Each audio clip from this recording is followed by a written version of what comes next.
I sat on the couch, the TV humming softly in the background, when my wife, Sarah, walked in from the kitchen.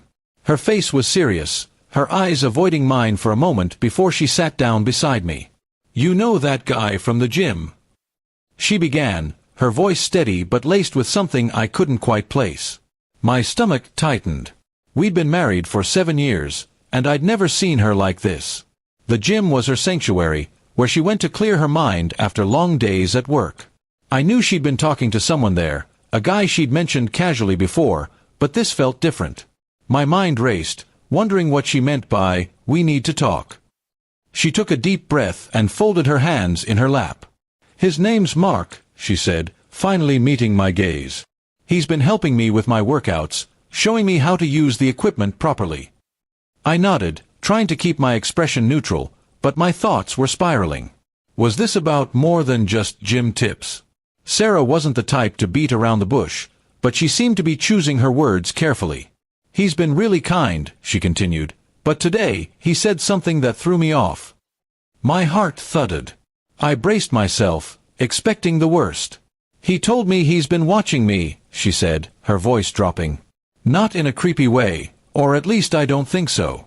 He said he noticed how hard I've been working, how much stronger I've gotten." She paused, her brow furrowing.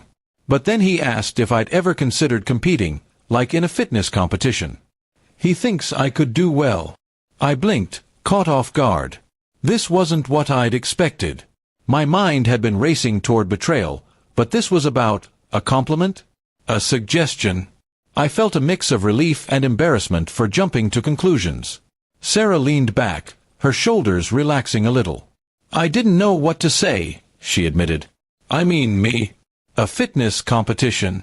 I'm just trying to stay healthy, not win trophies." She laughed softly, and I could tell she was still processing it. But he was so serious about it, like he really believed I could do it. I listened, my initial unease fading as I realized this wasn't about some grand confession. Still, I couldn't shake the feeling that there was more to her hesitation. Why had she seemed so nervous to bring this up? I reached for her hand, giving it a gentle squeeze. "So, what's the problem?" I asked. "Sounds like he's just impressed by you." She smiled, but it didn't quite reach her eyes. "It's not just that," she said. "He offered to train me. For free. He says he's done it before, helped other people compete, and he thinks I have potential." She looked at me, searching my face. "But I don't know, it feels big. Like, what if I'm not good enough? Or what if it takes over my life?" Her vulnerability caught me off guard. Sarah was always so confident, but this idea had shaken her. We talked it through for a while, weighing the pros and cons. A fitness competition could be a fun challenge, a way for her to push herself. But it would mean long hours training, strict diets, and less time together. I told her I'd support whatever she decided, but I could see she was torn. "What if I fail?" she asked quietly, her voice barely above a whisper. I pulled her close, reminding her that she'd never been one to back down from a challenge.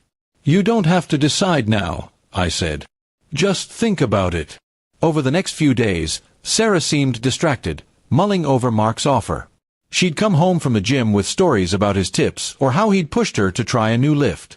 I could tell she was intrigued, maybe even excited, but doubt kept creeping in. One evening, she showed me a video of a local fitness competition, pointing out the women on stage. "They look so strong," she said, almost in awe. "But it's intimidating." I nodded, understanding her fear.